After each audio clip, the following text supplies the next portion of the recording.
Hello friends. So earlier we have seen cross-sectional approach to study the human development. In that we have seen that how different groups are observed on a particular time. Today we are going to study a different approach.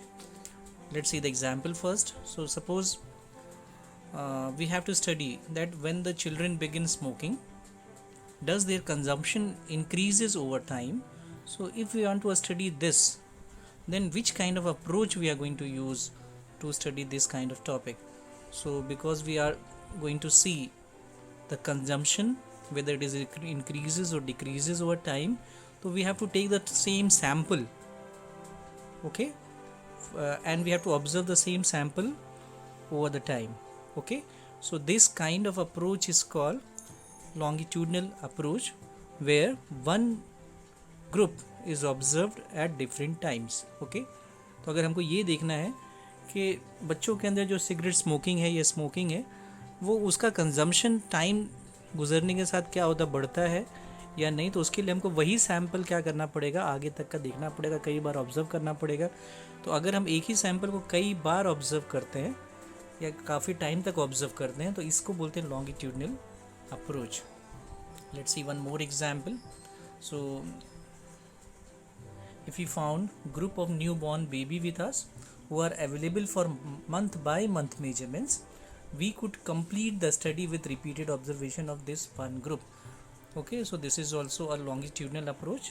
तो अगर हमारे पास बच्चों का newborn baby का group available है हर महीना study करने के लिए, है ना, हमारे पास वो सैम्पल के तरीके से रहेगा, तो उनकी हम क्या कर सकते हैं, रिपीटेड ऑब्जर्वेशन कर सकते हैं उस ग्रुप की, है ना, 15 मंथ्स का हर एक चीज़ हम उसका देख सकते हैं। तो इस स्टडी को हम क्या बोलेंगे, longitudinal approach. So here one group is observe repeatedly, okay. सो यहाँ पे आप देख सकते हैं कि 2002 में वही सैंपल था जो, है ना, 6 इयर्स का था। 2005 में सेम बच्चों का सैंपल ही लिया जो 9 इयर्स के हो गए। 2008 में वही सैंपल जो है वो 12 इयर्स के हो गए, okay. So the same samples are observed repeatedly. So today's topic is longitudinal approach. I am Dr. Niyaz Ahmed, Assistant Professor, AIKC College of Education, Mumbai. Okay. So let's see what is longitudinal approach. So here we observe one group at different times. So this is also an observational study. So this longitudinal approach as cross-sectional approach, this is also an observational study where we observe the individuals, we observe the human beings, okay. So here same subjects are observed multiple times, so same sample or same subjects are observed multiple times. So here the same individual to be compared over time, the same individual are compared over time and sometimes observe many years to find out the developmental history, okay. So longitudinal approach भी observational study है जिसमें individuals को observe किया जाता है। वही sample क्या करते हैं हम, बार बार उसकी क्या करते हैं, मल्टीपल टाइम्स उसको ऑब्जर्व करते हैं, है ना, और सेम इंडिविजुअल जो रहता है जैसे जैसे उसका ग्रोथ होता है, जैसे जैसे उसका डेवलपमेंट होता है, उसको कंपेयर करते हैं कि पहले से अभी क्या चेंज आया है उसके अंदर, है ना। और कभी कभी ये स्टडी क्या होती है, कई सालों तक चलती है, तो same sometime it is observe for many years.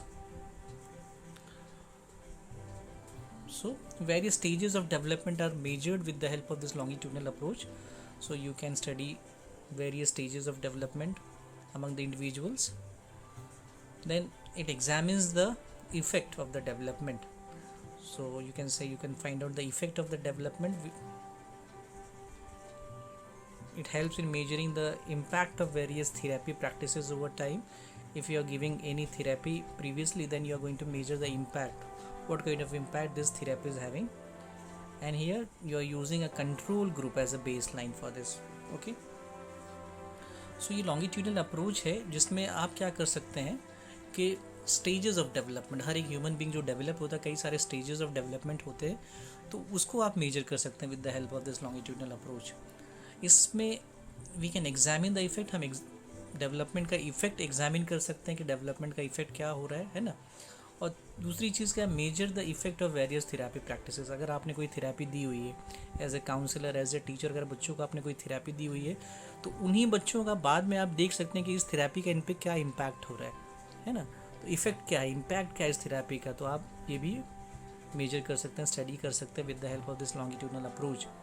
अब इसके लिए क्या, अगर कोई थेरेपी दे रहे हैं तो आपको 2 ग्रुप बनाना पड़ेगा, एक एक्सपेरिमेंटल ग्रुप होगा और एक कंट्रोल ग्रुप होगा। कंट्रोल ग्रुप को आप कोई थेरेपी नहीं देंगे और एक्सपेरिमेंटल ग्रुप होगा उसको आप थेरेपी देंगे, है ना। तो इस तरह से दोनों को कंपेयर करके आपको पता चलेगा कि थेरेपी का इम्पैक्ट क्या है। ओके, सो हमेशा क्या होता है कि we are using a control group as a base line to see the difference. So ये control group is used as a base line to see the difference.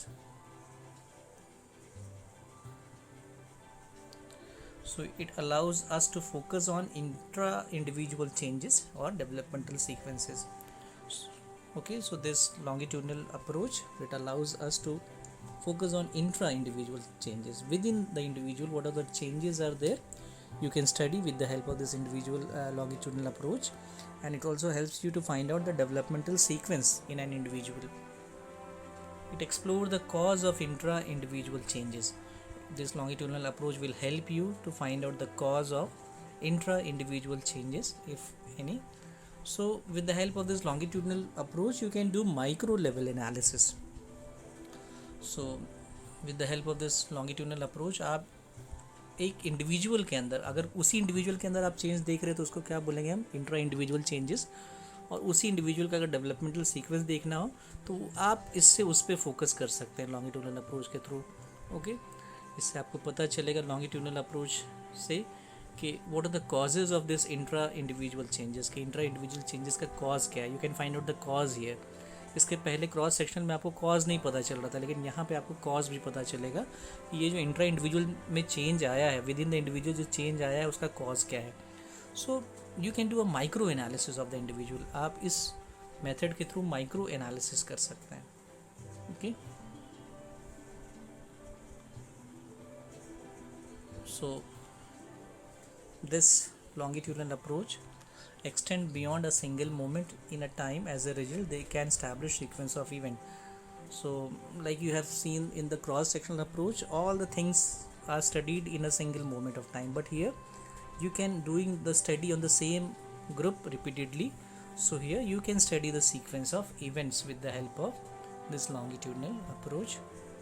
Okay, so more likely you can find out the cause and effect relationship.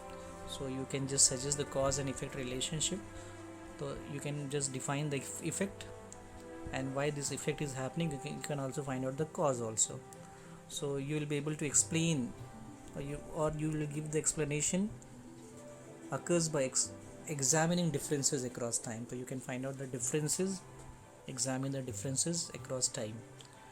So यहाँ पे जो हमने cross sectional में देखा था कि single moment snapshot होता था, यहाँ पे आप उससे आगे कई बार आप क्या करें, रिपीटेड आप ऑब्जर्वेशन कर रहे हैं तो आप उस रिपीटेड ऑब्जर्वेशन की वजह से सीक्वेंस ऑफ इवेंट को फाइंड आउट कर सकते हैं कि क्या क्या सीक्वेंस ऑफ इवेंट हो रहा है यहाँ पे, है ना।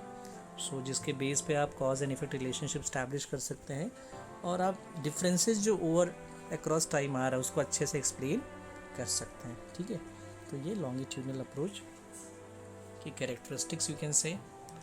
Now let us see the definition of this longitudinal approach. According to Miller 1998, he defined longitudinal design as repeated tests that span an appreciable length of time. So you are doing a repeated test over an individual and that span an appreciable length of time. Okay, so this is the definition, a simple definition given by Miller in 1998. Okay, let us see the uses of this longitudinal approach. So we will be seeing the uses of this longitudinal approach. So this is very useful in establishing causal relationships and for making reliable inferences. Okay, so you can find out the causal relationship. Okay, cause and effect relationship you can establish with the help of this longitudinal approach. Then it allows to focus on intra-individual changes. So with the help of this longitudinal approach you can find out the intra-individual changes. Okay, you can focus on that. So it allows to focus on developmental sequence also, the stages of development also you can find out with the help of this longitudinal approach. It also helps in examining the inter-individual differences in intra-individual changes. So both intra-individual differences in individual change, the entire development function you can examine with the help of this longitudinal approach.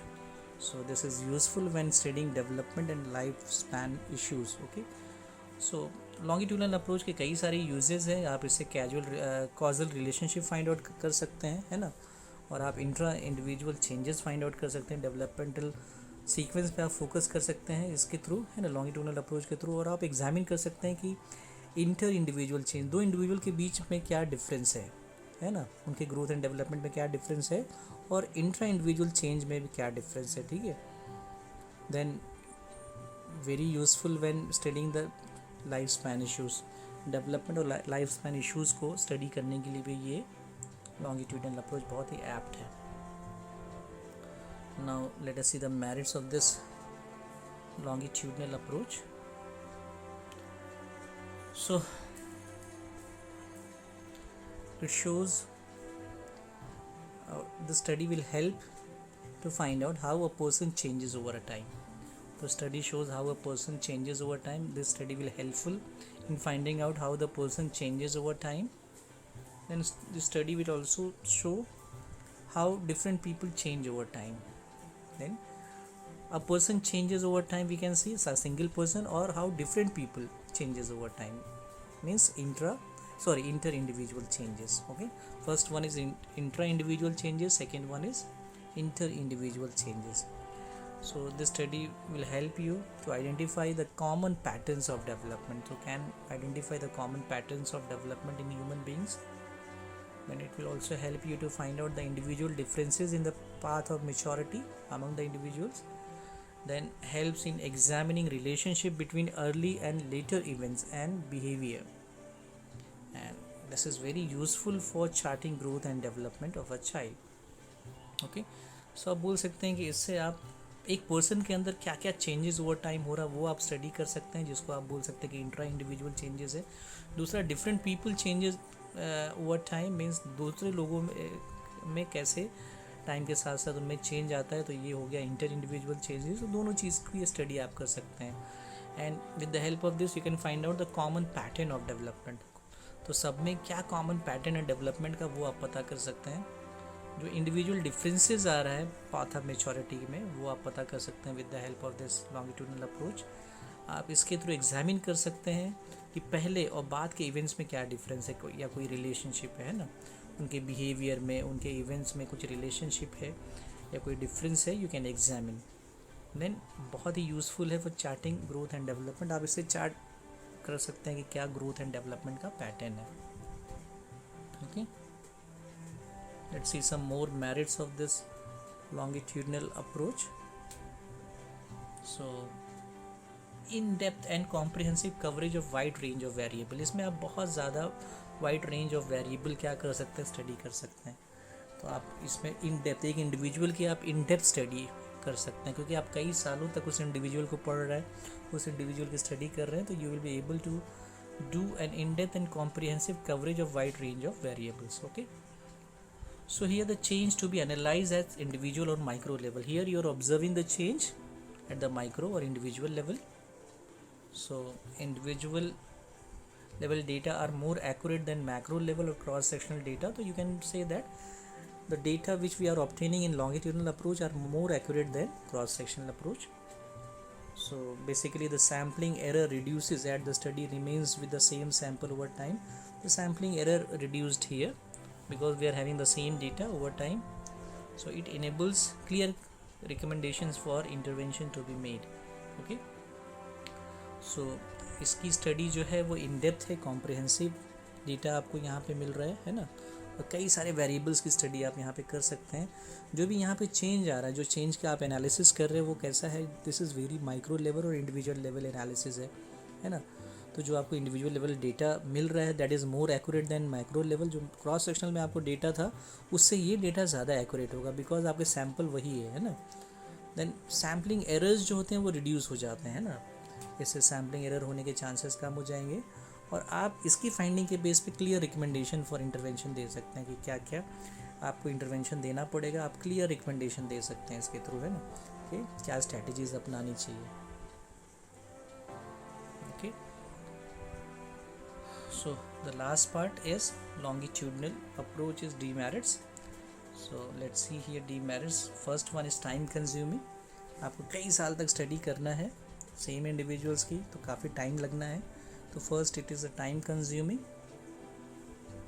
Then next is problems of sample mortality heightens over time, है ना, sample mortality इसमें heighten हो जाती है, मतलब problem के sample आपको मिलेंगे कि नहीं, कभी किसी सैम्पल की क्या होगी, कैजुअलिटी हो गई, है ना, तो पता चला वो सैम्पल आपसे मिस हो गया, तो आपको वो सैम्पल नहीं मिलेगा स्टडी करने के लिए, तो ये प्रॉब्लम आती है सैम्पल मोर्टैलिटी की। देन कंट्रोल इफेक्ट्स आते हैं। कंट्रोल इफेक्ट्स में क्या होता है कि फिर अपना बिहेवियर को क्या करते हैं, ऐसे इंडिविजुअल अब बार बार उसी इंडिविजुअल को स्टडी कर रहे हैं तो वो अपना बिहेवियर को कंट्रोल करते हैं, तो कंट्रोल इफेक्ट्स कभी कभी आता है। Then problem of securing participation at is involve repeated contact. आपको बार बार उसी इंडिविजुअल्स को कॉन्टैक्ट करना स्टडी करने के लिए, तो कभी कभी क्या होता है कि उसको पार्टिसिपेशन सिक्योर करना is a problem. Okay, then data being rich at the individual level are typically complex to analyse. आप इतना डेटा कलेक्ट कर लेते हो इसके अंदर, है ना, इंडिविजुअल लेवल पे कि उसको एनालिसिस करना क्या होता है, डिफ़िकल्ट होता है। So here the problem of attrition is there. Then practice effect, आप बार बार वही प्रैक्टिस कर रहे हैं, है ना, प्रैक्टिस इफेक्ट आ जाता है, आप उन्हीं सैम्पल्स को प्रैक्टिस कर रहे हैं, वही क्वेश्चन दे रहे हैं, तो प्रैक्टिस इफेक्ट आ जाता है इसके अंदर। Then this is costly because आपको रिटेन करना है ना, बार बार उसी इंडिविजुअल्स को रिटेन करना, कई सालों तक स्टडी करना, तो कॉस्टली होता है। And some time it requires sophisticated statistical technique because lot of data are there, so if you want to just analyze those data, तो sophisticated statistical techniques are needed for